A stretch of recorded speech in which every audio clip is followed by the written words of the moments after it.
햇살 저 하늘 넘어 내게 주어진 주님의 사랑 주님의 사랑 깊어져가네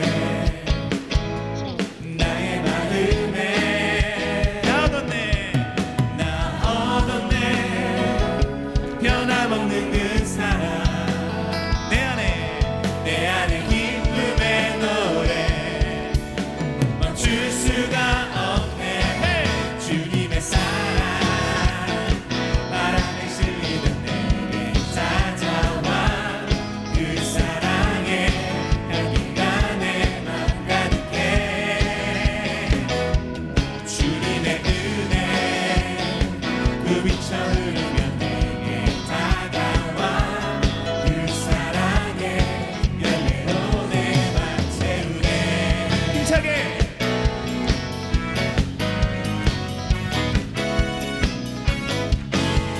자 다시 한번 이 주님의 사랑을 함께 노래해 보실까요? 고백합니다. 눈부신 햇살 눈부신 햇살 저 하늘 넘어 내게 주어진 아멘 주님의 사랑 깊어져가네 나의 마음에 나 얻었네 변함없는 그 사랑 내 안에 기쁨의 노래 멈출 수 없어요 멈출 수가 없네 주님의 사랑 바람에 실리는 내게 찾아와 그 사랑의 향기가 내 맘 가득해 주님의 은혜 부비쳐 흐르며 내게 다가와 그 사랑의 열매로 내 맘 다시 한번 고백합시다. 주님의 사랑 바람에 실리는 내게 찾아와 그 사랑의 향기가 내 맘 가득해 주님의 은혜 부비쳐 흐르며 내게 다가와 그 사랑의 열매로 내 맘 채우네 아멘 나 얻었네 변함없는 그 사랑 내 안에 기쁨의 노래 멈출 수가 없네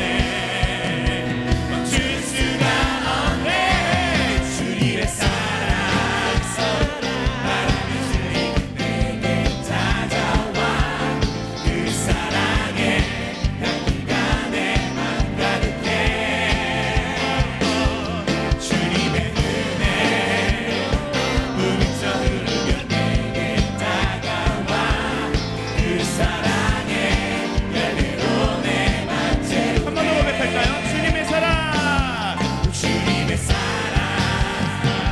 바람에 실리는 내게 다가와 그 사랑의 향기가 내 맘 가득해 주님의 은혜 부비쳐 흐르며 내게 다가와 그 사랑의 열매로 내 맘 채우네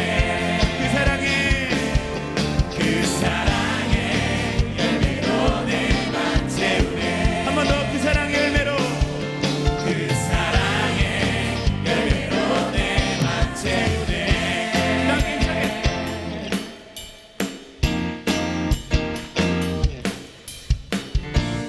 자 다 함께요. 주님의 사랑 할렐루야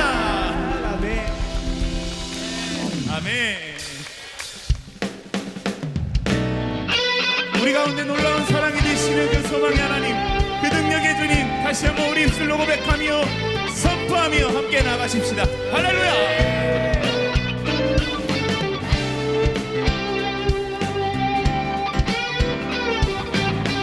함께 고백해 볼까요?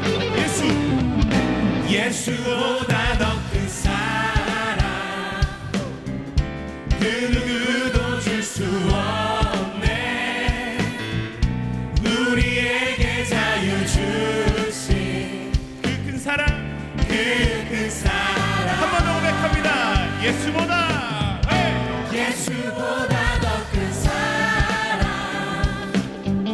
그 누구도 줄 수 없네.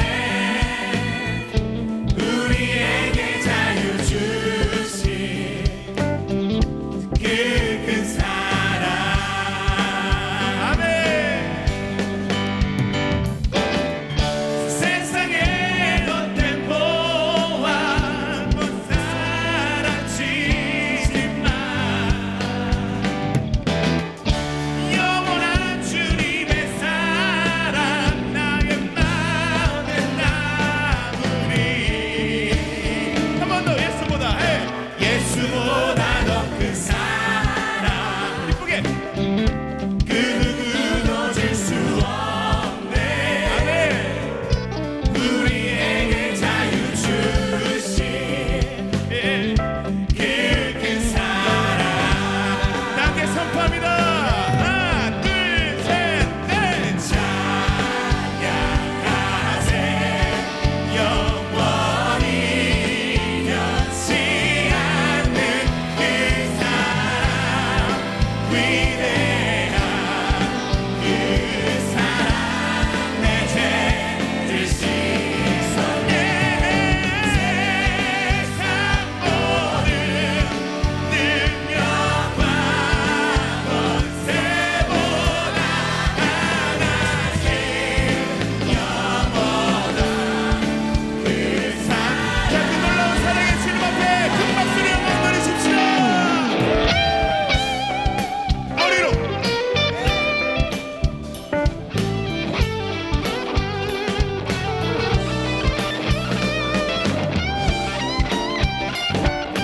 주님 앞에 더욱더 자유로워야 되는 거예요. 힘차게.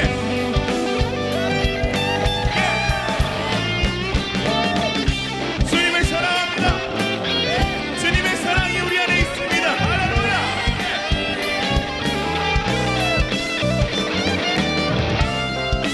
자, 우리 다시 한번 전심으로 그 주신 사랑의 기쁨을 함께 노래합니다. 찬양하세. 원, 투, 쓰리, 포.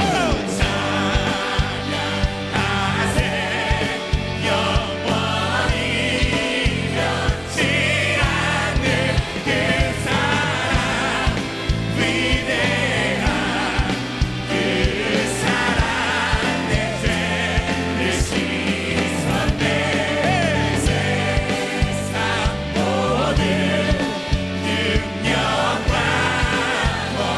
권세보다 하나씩 영원한 그 사랑. 자, 우리 여러분들의 목소리로 예수보다 예수보다 더 큰 사랑. 힘차게. 예수님 그렇습니다. 그 큰 사랑. 아멘. 다시 한번 믿음으로 예수보다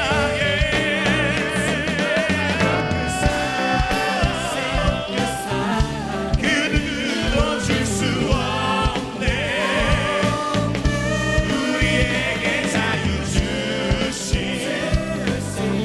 그 큰 사랑.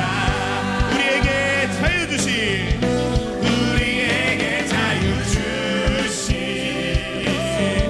그 큰 사랑. 할렐루야. 우리에게 놀라운 사랑을 주신 예수님 앞에 다시 한번 감사의 박수를 올립시다. 아멘. 우리 앉으시면서 옆 사람에게 고백합니다. 예수님이 당신을 사랑하십니다. 이렇게도 고백합시다. 예수님이 당신을 한없이 사랑하십니다. 아멘. 아멘. 그것이 우리의 생명이고 우리의 고백입니다. 믿으십니까? 아멘. 우리 고백으로 다시 한번 이 찬양 고백하겠습니다.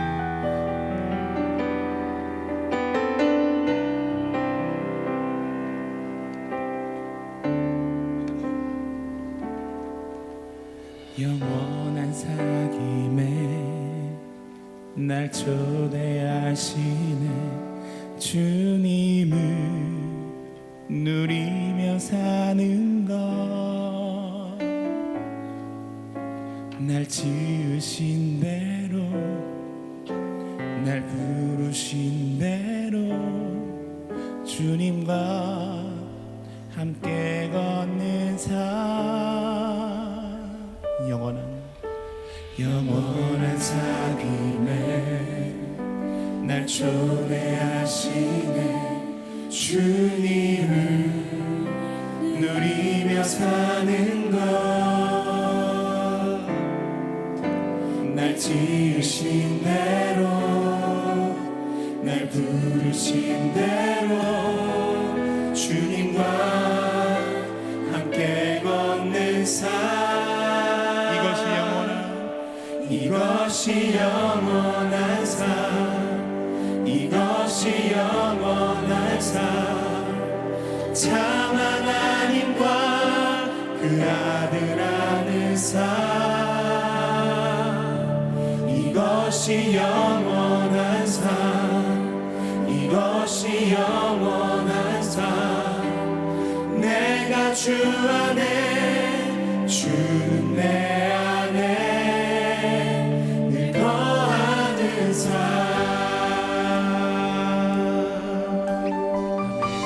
한 번 더 고백해볼까요? 영원한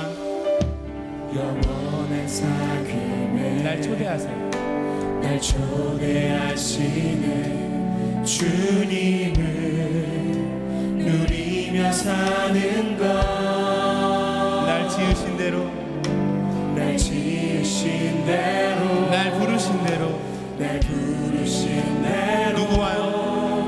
주님과 함께 걷는 자 이번에 우리 여러분들의 고백을 한번 해볼게요 날 초대하셨어요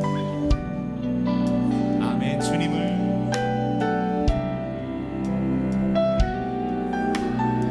아멘 날 지으신 대로 날 부르신 대로 자 다 함께 주님과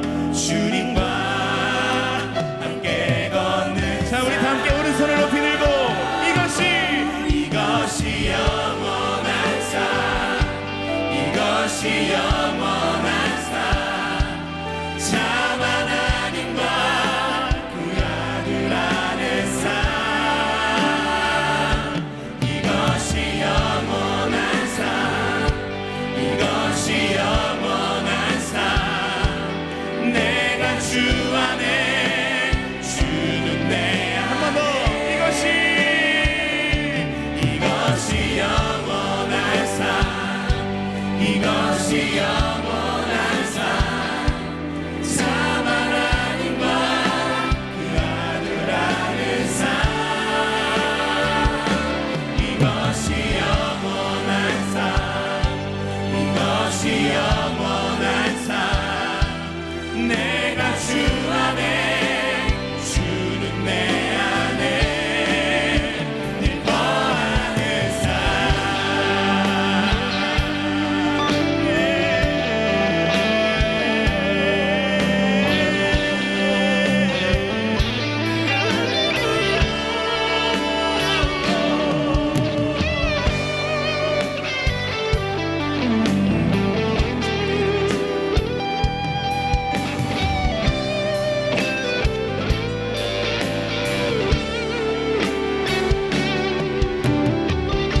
우리 다 함께 그 영원한 고백 가운데 이것이 영원한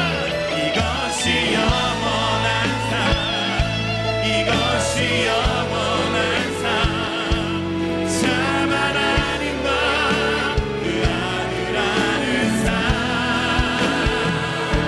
이것이 영원한 삶 이것이 영원한 삶 내가 주 안에 주는 내 다시 한번 전심으로 이것이 영원한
오늘의 말씀은 사무엘하 10장 12절 말씀입니다.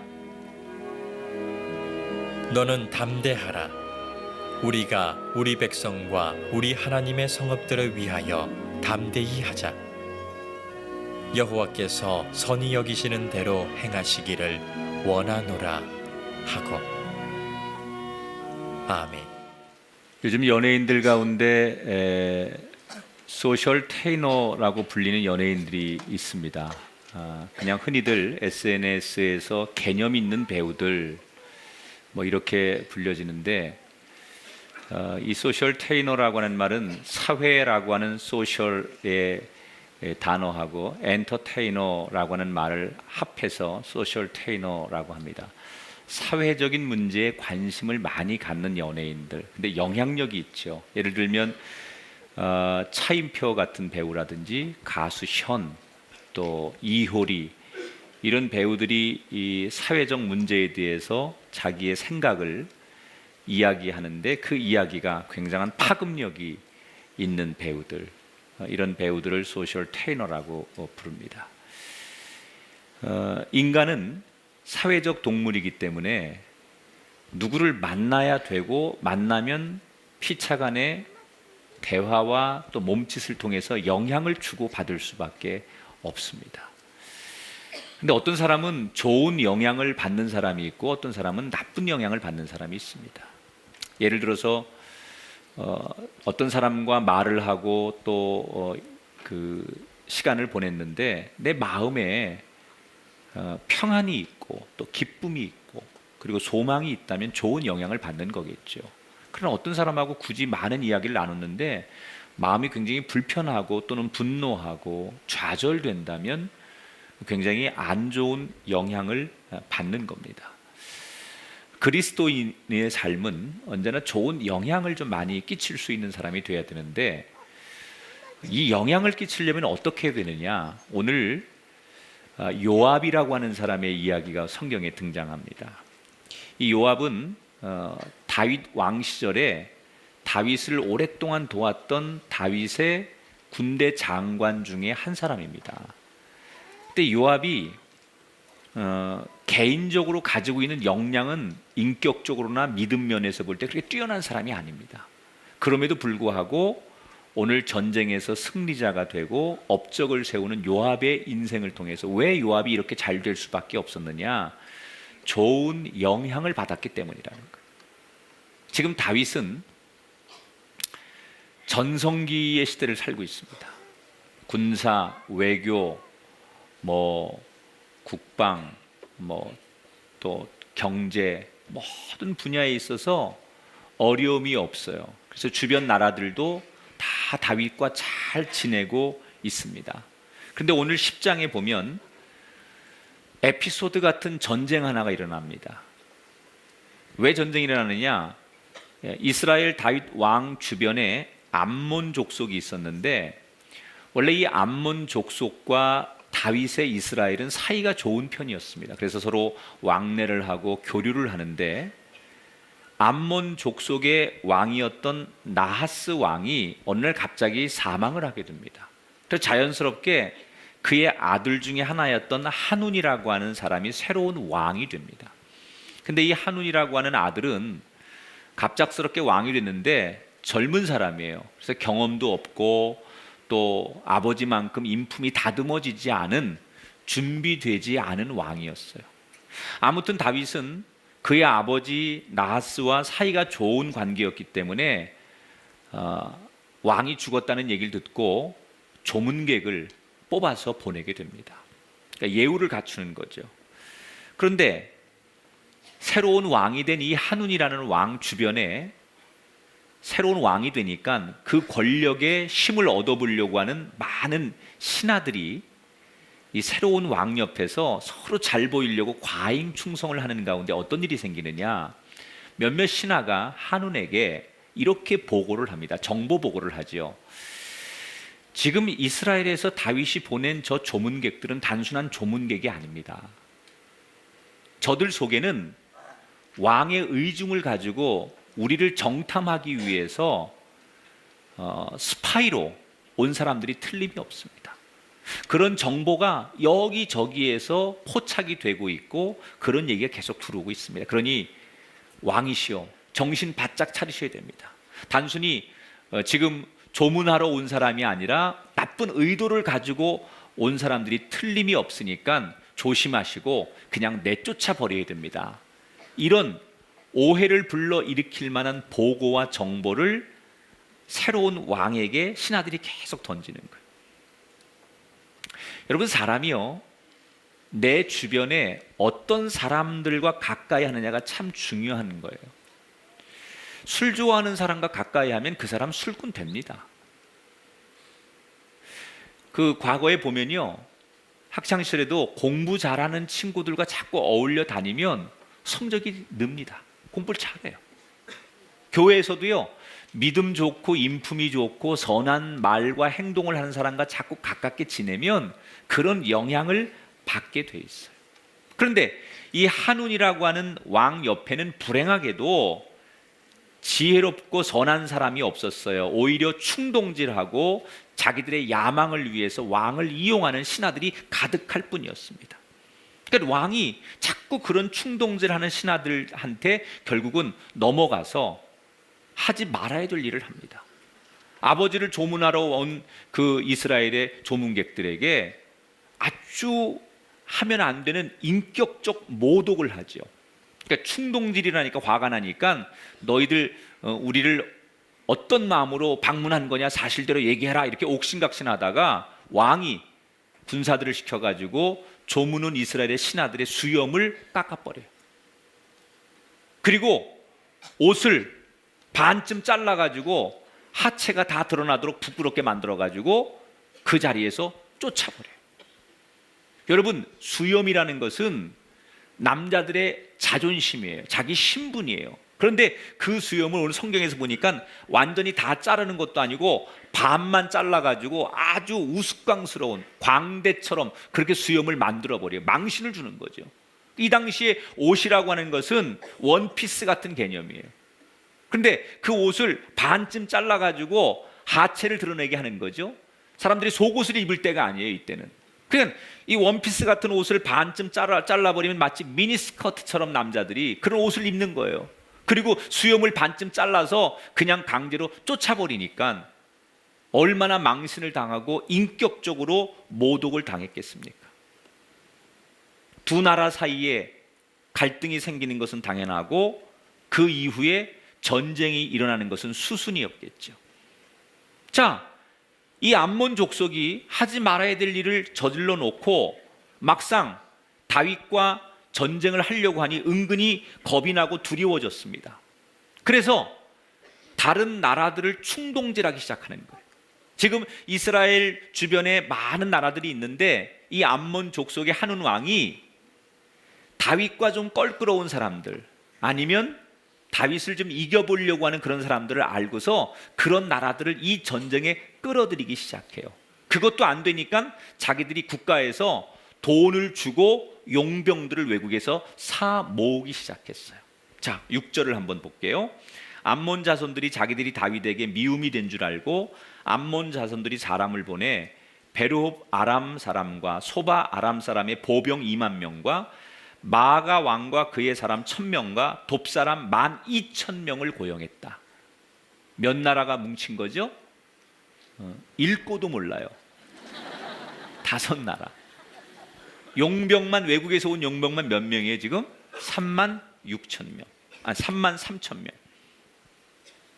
그러니까 암몬이라고 하는 자기 나라의 군인들이 많이 있었을 거예요. 그러니까 적어도 지금 학자들이 추측하는 건 아무리 적어도 최소 5만 명, 많게는 한 10만 명 정도의 군인을 모았을 것이다. 여러분, 이 당시에 10만 명 정도의 군인이면 대군입니다. 이것은 다윗도 위협을 느낄 만한 압도적인 군사의 숫자입니다. 그러니까 이렇게 해서 암몬이 용병들을 사 모으고 사람들을 결집해가지고 전쟁을 일으키게 됩니다. 전쟁이 났다는 소식을 들은 다윗이 자기의 장군이었던 신하 요압을 뽑아서 네가 전쟁터에 나가라 라고 요압에게 이 전쟁을 맡기게 됩니다. 그런데 여기서 이 요압이 이 전쟁을 대하는 태도가 다윗하고 너무나 닮았어요. 왜 닮았을까요? 평생 다윗 옆에서 다윗을 보고 배운 거예요. 다윗이 그동안 수없는 전쟁을 하는 것을 요압 장군은 보고 그 일을 따라서 그대로 이번 전쟁에 그것을 참고하는 거예요. 자, 뭘 배워서 어떻게 하는지 이걸 우리가 한번 보자고요. 구절을 보겠습니다. 같이 읽어봐요. 요압이 자기와 맞서 앞뒤에 친 적진을 보고 이스라엘의 선발한 자 중에서 또 엄선하여 아람 사람과 싸우고 진치고, 따라합시다. 선발하고 엄선하여. 자, 전쟁에 나가는 제일 먼저 뭘 하느냐? 다윗이 사람을 선발하는데 어떻게 선발을 해요? 아주 엄격하게 선정을 했대요. 자, 지금 암몬은 숫자로 밀고 들어오는 거예요. 한 10만 명 정도의 엄청난 숫자로 이 전쟁을 밀고 들어오는데 말 그대로 어중이 떠중이 모든 사람들 다 동원하는 거죠. 그런데 요압은 이 엄청난 숫자 앞에서 어떤 전략을 가지고 지금 그 전쟁에 임합니까? 준비되어 있는 사람들을 고르고 골랐다는 거예요. 그러니까 단순히 군인이라고 이 전쟁에 나갈 사람 이렇게 뭐 줄 서 해가지고 군복 입은 사람들 다 데리고 나가는 게 아니라 그 중에서 선발하고 또 엄선했다는 얘기예요.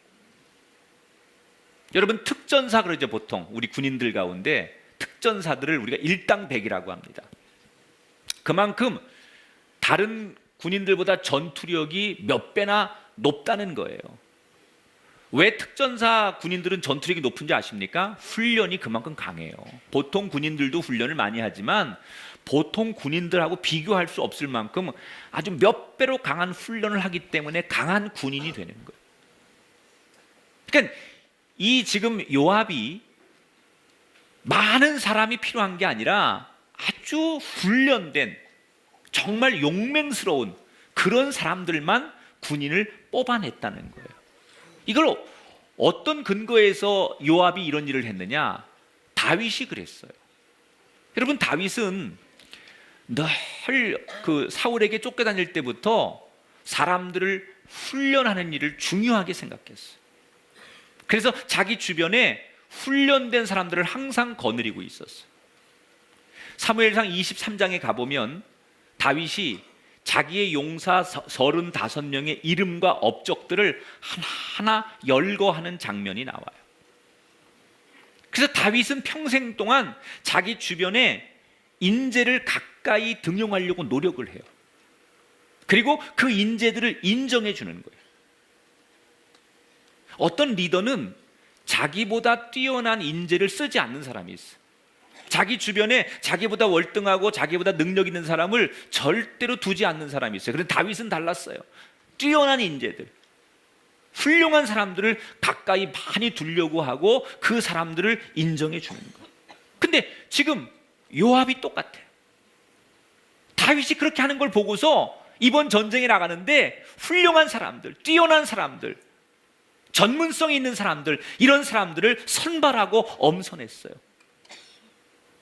여러분, 그냥 많이 있는 숫자는 아무것도 아니에요. 훈련되지 않은 군인이 아무리 많이 있어도 그건 민간인에 불과한 거예요. 그냥 여러분 군복 입고 남자라고 세워진다고 그게 다 싸움할 수 있는 군인이 아니에요. 훈련돼야만 군인이에요. 총을 쏠 줄 알고 작전 수행 능력이 있어야 하고 군인으로서의 그런 모든 것들이 훈련돼야 군인이죠. 그냥 군복 입혀놓고 숫자 많다고 해서 그게 다 군인이 아니라는 거죠. 아무리 성능 좋은 컴퓨터가 있어도 이게 굉장한 성능이 있는 컴퓨터인데 이거를 잘 다룰 줄 아는 IT 전문가가 이 컴퓨터를 다루면요, 그 성능을 다 써먹을 수 있는 거예요. 그런데 전혀 컴퓨터에 무지한 사람이 아무리 질 좋은 이 컴퓨터를 가지고 있다 할지라도 이 성능을 발휘할 수가 없습니다. 저는 동일하다고 생각해요. 우리나라에 교회 숫자 많고 기독교인의 숫자 많은 것 절대로 자랑할 일 아닙니다. 훈련되지 않은 기독교인은 아무것도 아니에요. 그러니까 우리가 좀 이제는 생각해 봐야 돼. 양의 법칙, 많은 것을 자랑하는 게 아니라 훈련된 그리스도인이 과연 얼마나 있느냐를 자꾸 생각해야 돼요. 왜? 훈련된 사람이 100을 이기는 거예요. 훈련된 사람이 변화를 만들고 훈련된 사람이 역사의 주인공이 돼요. 여러분, 우리 교회 안에도 많은 분들이 있습니다. 그런데 솔직히 말하면 모두가 다 훈련된 건 아니에요.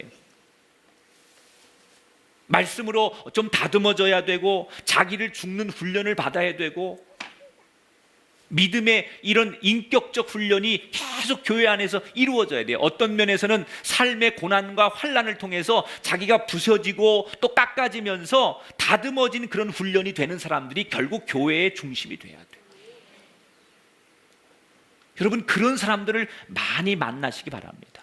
여러분 주변에 참 저분은 말씀으로 다듬어지고 가정의 환난과 여러 가지 인생의 어려움들을 통해서 그저 막 이렇게 흘러가는 바람과 강물 앞에 부딪혀져서 바위가 깎여서 보석이 되듯이 그렇게 많은 세월을 통해서 훈련된 사람이구나 라고 생각되는 사람들을 만날 때 여러분 인생도 복의 인생이 될 줄 믿으시기 바랍니다. 요압은 다윗에게 배운 그대로 인재를 등용하는 거예요. 인재. 이게 승리의 요인이었어요. 많은 사람들 이걸 데리고 나오는 게 이기는 게 아니라 꼭 필요한 사람, 꼭 중요한 사람을 손잡을 줄 알고 그 사람을 골라낼 줄 알고 그 사람을 인정할 줄 아는 이 리더십이 다윗으로부터 왔다는 거죠. 이런 얘기가 있습니다. 어떤 왕이 병에 걸렸는데 모든 의사들이 다 달라붙어서 병을 진료했는데 낫질 않는 거예요. 그래서 그 나라에 최고의 명이라고 일컬어지는 의사를 불러다가 처방을 내리게 합니다. 이 최고의 명의가 지금 왕께서 앓는 이 병은 낫는 길이 딱 한 가지밖에 없습니다. 암사자의 젖을 구해다가 먹으면 이 병은 낫습니다. 이렇게 진단을 했어요. 자, 암사자의 젖을 구해야 되는데 구해올 방법이 없으니까 왕이 공고를 내렸어요. 전국에. 누구든 나를 위해서 암사자의 젖을 구해오는 사람이 있으면 이 나라의 절반을 주겠다. 그러니까 모든 젊은이들이 다 하던 일 팽개쳐놓고 나라의 절반을 얻을 수 있는 기회가 왔는데 한번 도전해보자. 그리고 저마다 다 암사자의 젖을 구하러 떠납니다. 그런데 여러분, 사자가 자기 젖을 내줄 사자가 있습니까? 얼마 전 어린이 대공원에서 사육사 한 분이 돌아가셨는데 사자는 아주 난폭하죠. 더군다나 새끼를 막 난 이 암사자가 새끼 아닌 사람에게 자기 젖을 내줄 리가 없어요. 그 사람들이 용기를 가지고 젖을 구하러 갔지만 누구도 젖을 구하지 못합니다. 그런데 지혜로운 용사 하나가 이 젖을 구하는데 어떻게 하면 사자와 싸우지 않고 사자와 좀 친하게 지내고 노력을 해서 정성을 들여가지고 사자를 잘 길들여서 그 암사자의 젖을 기어이 구합니다. 그리고는 너무 신나서 이제 내가 이 나라 절반을 차지한 왕이 되는 것 같아서 너무 신이 나서 왕궁으로 돌아갑니다. 그런데 너무 피곤한 거예요. 그래서 잠시 쉬어가야겠다 생각해서 나무 그늘 밑에서 잠을 자는데 꿈을 꾸게 됩니다. 꿈속에 어떤 꿈을 꾸느냐, 자기가 암사자의 젖을 구했는데 자기 몸의 신체들이 서로 자기의 공로라고 자랑하는 꿈을 꿨어요. 우선 발이 딱 나오더니, 야, 이번 이 프로젝트에 내가 제일 큰 공로자야. 내가 글리 너희들을 데리고 가지 않았으면 어떻게 우리가 암사자의 젖을 구할 수 있겠어? 이러면서 발이 자기 공로를 자랑해요. 그러니까 눈이 뭐라고 하느냐, 무슨 소리야, 내가 사자를 받고 내가 그 방향을 봤기 때문에 이 모든 일이 가능했던 거야. 그러니까 내 공로가 제일 커. 그러니까 손이, 야, 내가 짰잖아. 내가 짰잖아. 그리고 다 신체들이 자기의 공로를 자랑하더래요. 그런데 아무 말도 못하고 있던 맨 마지막에 이 혀가 불쑥 한마디를 내뱉더래요. 야, 너희들이 아무리 공로가 많다고 해도 나 아니면 다 부질없고 소용없는 짓이야. 그러니까 다른 지체들이 이 혀의 말을 다 코웃음 쳤어요. 야, 다른 것들이 얘기하는 건 다 이해할 수 있어도 너 혀는 네가 한 게 뭐 있냐? 네가 무슨 암사자의 젖을 맛을 보기를 했냐, 뭘 했냐? 너는 아무것도 한 게 없으면서 네가 뭘 한 게 있다고 널 자랑이야. 그리고 이 혀의 말을 다 무시했습니다. 이런 꿈을 용사가 꾼 거예요. 꿈에서 깼는데 이게 무슨 꿈인지를 모르겠는 거예요, 용사가. 그래서 이게 무슨 꿈일까? 그리고 고개를 갸우뚱갸우뚱 거리면서 왕궁으로 돌아갑니다. 그리고 드디어 이제 왕에게 자기가 구한 암사자의 젖을 내밀면서 이렇게 말합니다. 왕이시여, 이것은 개의 젖이옵나이다. 혀가 그렇게 말을 해버린 거예요. 그래가지고 이 용사가 이놈의 자식이 누굴 놀리냐고 그래가지고 아주 죽도록 두들겨 맞아가지고 죽지 않을 만큼 맞고 쫓겨났다는 얘기. 여러분, 말이라는 게 참 중요한 역할을 하는 거예요.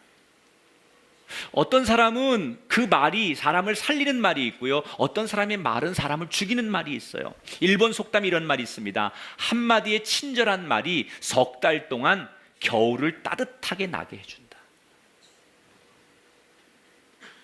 요압이 다윗에게 배운 두 번째 그 영향이 뭐였느냐? 말을 굉장히 긍정적으로 할 줄 알아요. 지금 이제 선발된 군인들을 데리고 전쟁터에 나갔어요. 그런데 앞에 엄청난 10만 가까운 적군들이 있으니까 아무리 훈련된 군인들일지라도 두려움과 겁과 어려움에 직면하게 되는 거예요. 그때 이 요압이 자기의 그 용사들에게 뭐라고 외치느냐? 12절에 보니까 너는 담대하라. 우리가 우리 백성과 우리 하나님의 성읍들을 위하여 담대히 하자. 여호와께서 선히 여기시는 대로 행하기를 원하노라 그랬어요. 좀 두려울 수 있는 그 상황에 동료 부하들에게 뭐라고 말합니까? 저렇게 저들이 숫자가 많고 강해 보이지만 겁내지 말고 너희들 담대해라. 두려워하지 말아라. 이걸 누구한테 배웠어요? 다윗에게 배운 거예요. 다윗이 전쟁할 때마다 용맹스러운 그 모습을 요압은 다 배운 거예요. 여러분, 다윗이 골리앗 앞에 나갈 때 너는 칼과 창으로 내게 오거니와 나는 여호와 이름으로 나가노라 그리고 담대하게 골리앗을 무너뜨린 모습도 봤지요. 또 사울이 잠자는 곳까지 다윗이 몰래 내려가서 그의 창을 가져오는 그 담대함도 봤지요. 요압은 다윗을 다 목격했던 거예요. 그래서 그대로 다윗에게 배운 대로 이 위기의 상황 속에서 부하들에게 뭐라고요? 두려워하지 말아라. 여러분, 하나님께서 여호수아가 지도자가 되었을 때 제일 먼저 주신 말씀이 뭐예요? 담대하라, 두려워하지 말아라. 모세가 200만의 이스라엘 백성들을 데리고 가나안을 향해 출발할 때 하나님이 주셨던 첫 번째 메시지가 뭐예요? 두려워하지 말아라. 하나님이 우리 기도에 응답하실 때 가장 좋은 응답이 뭔지 아십니까? 여러분에게 두려워하지 말라라는 음성을 주시는 거예요. 사람이 두려움을 가지면 절대로 건강한 인생이 될 수 없어요. 여러분, 두려움을 갖는 사람이 창의적인 일을 할 수 있습니까? 못합니다. 그래서 하나님이 우리에게 주시는 가장 큰 축복이 뭐냐? 두려움을 이기게 하시는 거예요. 오늘 여러분이 받는 가장 큰 축복 중에 나는 교회만 오면 마음이 평안해. 나는 찬송만 부르면 걱정이 사라지는 것 같아. 나는 십자가만 바라보면 염려가 안 생겨. 그거 축복입니다. 그게 하나님의 응답입니다. 그게 하나님의 임재입니다. 두려움이 없다는 게 하나님의 은총이고 축복이라는 거예요. 이 요압은 두려움을 물리치는 격려와 용기의 말을 해줄 줄 아는 사람이에요. 말을 잘한다는 것은 여러분 유창하게 논리적으로 얘기하는 게 아니라 사람의 마음을 움직여서 행동하게 만드는 게 말을 잘하는 거예요. 예를 들면요, 부모님들이 자식들한테 맨날 공부해라, 너 그러면 안 된다 그러고 100마디를 얘기하고 1년 내내 얘기해도 애들이 말 안 들으면 그건 잔소리라고 해요.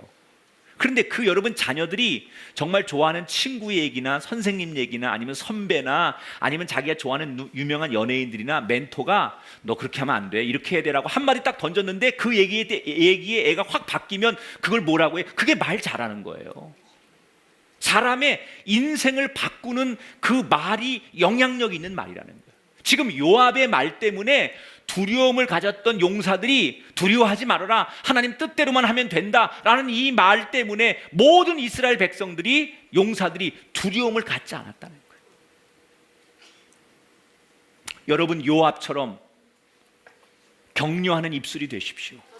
여러분도 여러분 자녀와 여러분 주변 사람들에게 이렇게 용기와 담대함을 나눌 수 있는 입술이 되시기를 주 이름으로 축원합니다. 격려라는 게 여러분 그런 거 아닙니까? 걱정해 주는 게 격려가 아니에요. 예를 들어 어떤 사람이 병원에서 큰 몹쓸 질병을 얻었어요. 가가지고 위로해 준답시고 하는 얘기가, 병원에서 오래 못 산다고 그랬다며?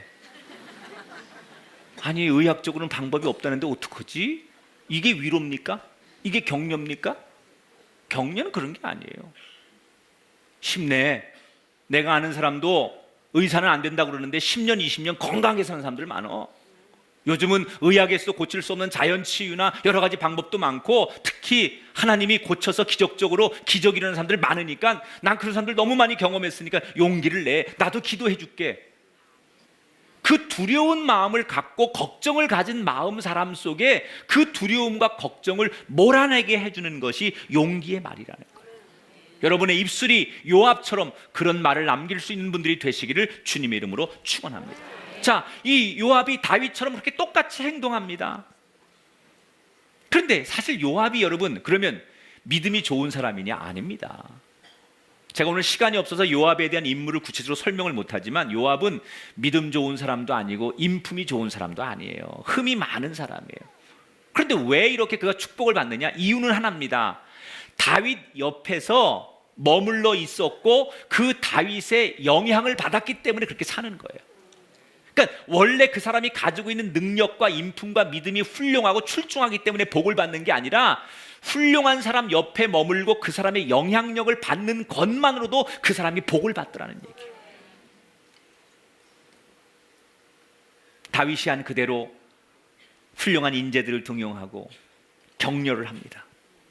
그리고 전쟁에 나갔는데 결과가 어떻게 돼요? 대승을 거두는데, 대승이 정말 엄청난 대승을 거둡니다. 자, 13절을 볼게요. 같이 읽어봐요. 시작. 요압과 그와 함께한 백성이 아람 사람을 대항하여 싸우려고 나가니 그들이 앞에서 도망하고 그랬어요. 자, 전쟁에 나갔는데, 요압의 군인들이 나갔는데, 우선 이 지금 군인들이 아람 족속이죠. 이 아람 족속이 용병들이죠. 외국에서 온 용병들이, 워낙 요압의 군인들이 숫자는 적지만 눈빛이 살아있는 거예요. 사람이 눈을 보면 알잖아요. 응? 그런 눈 말고, 지금 그렇게 졸린 눈 말고, 지금 사람이 눈빛이 살아있어요. 막 눈이 이글이글거리고 내가 여기서 죽어도 좋다, 뭐 이런 눈빛. 응? 이런 눈빛에, 그리고 뭐 이렇게 막 악으로 깡으로 뭐 그런 군인들이 있잖아요. 뭐 그런 거겠죠. 그런 사람들만 데리고 나간 거 아니야. 그러니까는 뭐 번호 그래도 하나 둘 이리가 아니라 뭐 이런 군인들이 있잖아요. 막 노래를 불러도 뭐 이런 악으로 깡으로 막 이런 막 그냥 군인들이 나가가지고 가자 뭐 이러고 막 그러니까는 저쪽의 상대의 군인들이 겁을 지레 먹은 거예요. 그래서 싸우기도 전에 이 엄선되고 선발된 군인들의 모습을 보고 기겁을 하는 거예요. 용병들이잖아요. 돈 받고 온 사람들이잖아요. 돈 때문에 왔는데 잘못하다가 목숨을 잃게 생겼거든요. 그러니까 하나둘씩 군인들이 두려움을 갖기 시작했어요. 여기서 죽으면 안 된다. 돈이고 뭐고 살아야 되겠다. 그리고 외국에서 온 용병들이 무슨 국가관이 있겠습니까? 무슨 군인의 정신이 있겠습니까? 대충 싸우다가 돌아가려고 했는데 안 될 것 같으니까 모두 주랭랑을 치기 시작하는 거예요. 그러니까 14절에 보니까 이 용병들을 고용한 암몬의 군인들 역시, 암몬 자손은 아람 사람이 도망함을 보고 그들도 도망했다 그랬어요. 그러니까 먼저 용병들이 도망을 가니까 암몬의 군인들도 이거 뭐야, 왜 도망가는 거야? 지금 우리 다 죽는 거 아니야? 가자, 우리도 가자. 그리고 군인들이 전의를 잃고 싸우기도 전에 다 도망갔다는 거예요. 결국 무슨 얘기예요? 요압의 장군은 전쟁하지 않고 이겼다는 거예요. 피 흘리지 않고 이겼다는 거예요. 여러분, 이 암몬 자손이 자기들 운명이 걸린 문제예요. 그런데 왜 도망갑니까? 사람이 무엇을 보느냐가 중요한 거예요. 자기들 눈에 겁을 지레먹고 패망하고 도망가는 아람 군인들이 보이니까 자기들도 그걸 보고서 두려움이 생기고 도망을 가는 거예요. 요압은 믿음 좋은 사람도 아니고 훌륭한 인격자도 아니지만 큰 공을 세우게 돼요. 자, 결론입니다. 왜 요압이 이렇게 잘 됐습니까? 다윗을 떠나지 않고 다윗 옆에 머물면서 다윗이 가지고 있는 행동하는 그 모든 것을 보고 영향을 받은 거예요. 영향을 받은 거예요. 이걸 선한 영향력이라고요. 다윗이 가지고 있는 그걸 그냥 지켜만 봐도 영향을 받는 거예요. 여러분, 내 자신이 내가 가지고 있는 능력이 인품과 믿음이 출중하지 않아도 여러분들이 좋은 사람 곁에 머물러서 그 사람을 바라보기만 해도 여러분 인생에 복이 된다는 것을 기억하십시오. 요압의 축복은 그거예요. 요압이 가지고 있는 개인적인 역량이 출중해서 복을 받는 게 아니라 선한 영향력을 받는 사람 옆에 머물러 있었기 때문에 그 머무름 때문에 받는 축복. 저는 이 말을 이렇게 해석합니다. 오늘 우리 꿈의 교회 성도들은 우리는 무엇보다 예수 그리스도의 선한 영향력 아래 있는 사람들이에요. 여러분, 우리가 배워야 할 사람들이 많겠지만 무엇보다 우리가 배워야 할 분은 예수 그리스도. 죄와 죽음과 사망과 모든 흑암을 이기신 예수 그리스도 옆에서 떨어지지 않고 그분 안에 머물고 그분과 교제하고 그분의 영향력 아래 있을 때 예수 그리스도가 살았던 삶의 방식이 우리의 삶에 고스란히 전해지기 때문에 우리가 이 악한 세상에서 예수님처럼 이기는 자가 되고 승리자가 되고 넉넉한 자가 되는 줄 믿으시기 바랍니다. 예수님이 살았던 삶의 방식, 낮아지시고 원수를 섬기고 제자들의 발을 씻기고 가난하고 억눌린 사람들의 편에 서서 그들을 도왔기 때문에 더 큰 승리를 이뤘던 그 예수님의 영향력 아래 우리가 머물면서 그분이 했던 것을 보고 배우고 그분이 했던 것을 우리가 따라할 때 내 삶은 좀 부족할지라도 그렇게 배우기를 열망하고 그분의 영향력 안에 거하기를 원할 때 우리의 인생에도 요압처럼 기적과 같은 승리가 일어날 줄 믿습니다. 여러분, 정말 큰 승리를 맛보기를 원하신다면 예수 그리스도의 영향력 안에 머무르시기를 축원합니다. 그때 우리가 말할 수 없는 기쁨과 말할 수 없는 은혜가 찾아올 줄 믿습니다. 사람은 닮는 거예요. 자꾸 닮는 거예요. 예수 닮기 원합니다. 여러분의 가정이 예수 닮는 가정 되시고 여러분 세상에 나가서 예수 닮은 사람으로 살 때 여러분을 닮는 또 다른 선한 영향력의 사람이 생기면서 이 땅에 진정한 하나님의 나라가 도래할 줄 믿습니다. 그리스도의 영향력 안에 머무는 사람. 이번 한 주간 여러분 가족을 만나시거든 여러분의 입술과 여러분의 표정과 여러분의 삶의 모습을 통하여 여러분의 가족들이 그래, 예수 믿는 사람은 많이는 아닌데 조금은 뭐 다른 것 같아, 이런 작은 영향력이라도 드러내고 다시 만날 수 있기를 주의 이름으로 축원합니다.